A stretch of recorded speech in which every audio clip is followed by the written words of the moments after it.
I'm so glad to be here with you guys to be celebrating this event. This has been in the works for many, many months. In some ways, it's been in the works for years, and we are thrilled to be sharing this with you today. I wanted to take some time and just talk to you about how we actually got here.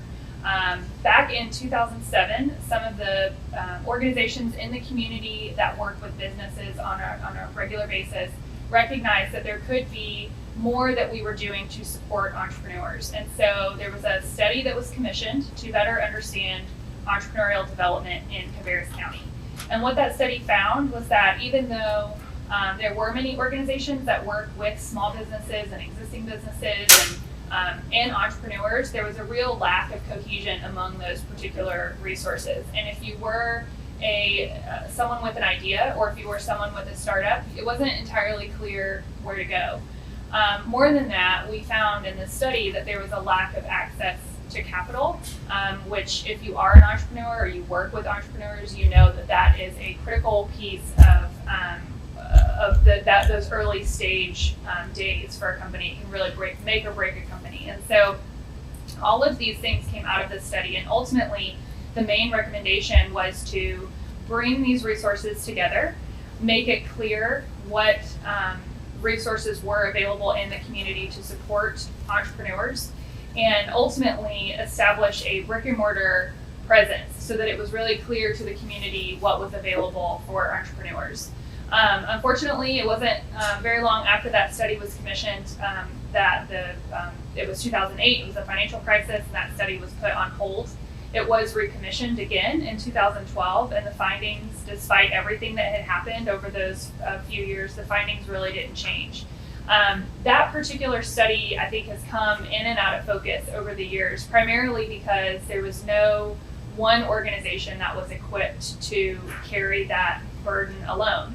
Fast forward to early this year in January, the Economic Development Corporation recognized that while we do a great job of supporting established existing companies, that there were plenty of companies in earlier stages that we didn't have a ton of programming built to support those particular companies. And so we launched Grow Cabarrus, which, if you're not familiar with this particular initiative, it's focused on helping second stage companies who have essentially come out of that startup phase, but still need support and need help getting through to that next level where maybe things are a little bit more stable. And so we launched this program, which connects businesses and business leaders with market research, with data that allows them to maybe find more customers or find areas of opportunity that they didn't necessarily see before, and really just connect them to research that businesses of this size often can't afford.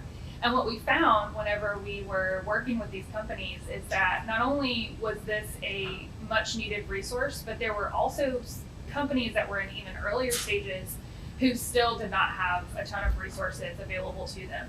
And so that was the moment where we, as the Economic Development Organization, decided that this needed to be part of our strategy moving forward, that entrepreneurship is just as much a part of economic development as recruiting larger companies. And so we started to think about how we could put everything that we knew to be true into practice in Cabarrus County. And about that time, we were introduced to Flywheel. Their model really resonated with us when we looked at the work that they do in other communities and the way that they support entrepreneurs. It checked all of the boxes that we had seen in this study that had been commissioned, at this point over 10 years ago. So we worked with them to find a property that made sense in Cabarrus County. And early on, Peter Marsh, who you'll hear from later on, said, who's the founder of Flywheel, said, this will not work unless the community comes together around the idea. And we, over the course of 6 months in a pandemic, were able to bring all of our resource partners together. And I think it just speaks to the collaboration that exists in Cabarrus County. And you'll hear from all of these different resource partners, but collectively we all decided, yes, this is important. Yes, this is something we need in our community, and let's make it happen. And that's how we got to where we are now. Over the summer, we announced the Cabarrus Center for Innovation and Entrepreneurship. One other thing I wanted to talk through is the timing of this. I mentioned that this has been in the works for a while, and even though behind the scenes we had been having these conversations for about a year, it wasn't until February or March that we decided with certainty that this project was going to come to life. And one of the questions that we heard often was, is this even relevant in a post-COVID world?